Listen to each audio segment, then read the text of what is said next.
بسم الله الرحمن الرحيم. الرحمن علم القرآن، خلق الإنسان علمه البيان. الشمس والقمر بحسبان، والنجم والشجر يسجدان. والسماء رفعها ووضع الميزان، ألا تطغوا في الميزان. وأقيموا الوزن بالقسط ولا تخسروا الميزان. والأرض وضعها للأنام، فيها فاكهة والنخل ذات الأكمام. والحب ذو العصف والريحان، فبأي آلاء ربكما تكذبان. خلق الإنسان من صلصال كالفخار، وخلق الجان من مارد من نار. فبأي آلاء ربكما تكذبان. رب المشرقين ورب المغربين، فبأي آلاء ربكما تكذبان. مرج البحرين يلتقيان، بينهما برزخ لا يبغيان. فبأي آلاء ربكما تكذبان. يخرج منهما اللؤلؤ والمرجان، فبأي آلاء ربكما تكذبان. وله الجوار المنشآت في البحر كالأعلام، فبأي آلاء ربكما تكذبان. كل من عليها فان، ويبقى وجه ربك ذو الجلال والإكرام.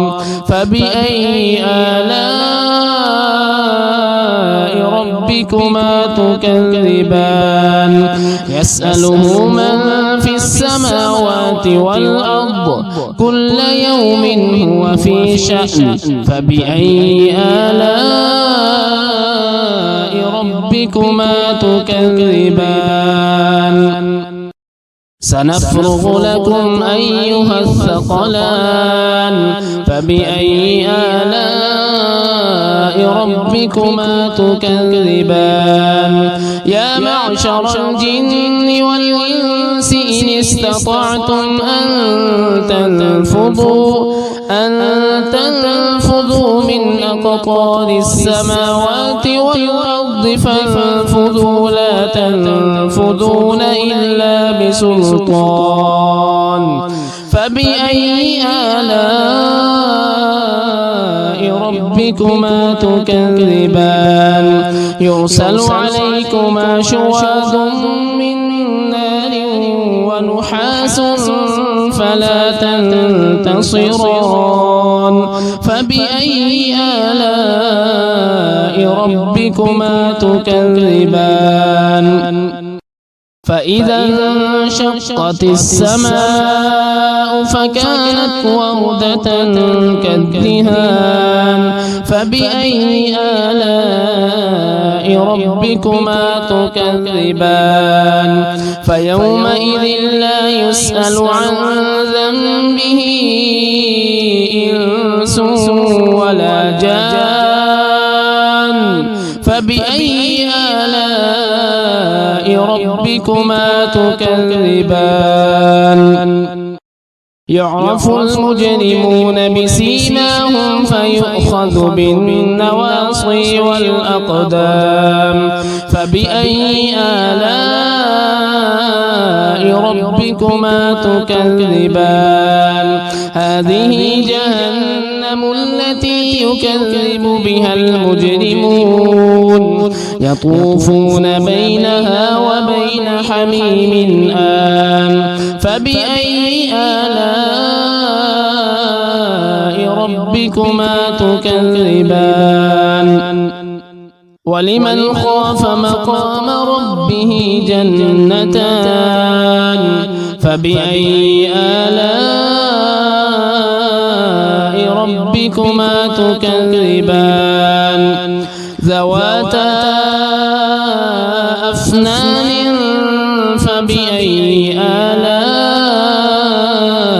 ربكما تكذبان فيهما عينان تجريان فبأي آلاء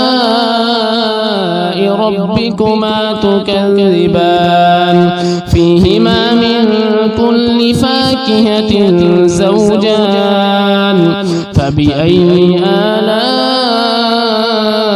ربكما تكذبان متكئين على فرش بطائنها من استبرق وجنى الجنتين دان فبأي آلاء ربكما تكذبان فيهن قاصرات الطرف لم يطمثهن إنس قبلهم ولا جان فبأي آلاء ربكما تكذبان كأنهن الياقوت والمرجان فبأي آلاء ربكما تكذبان هل جزاء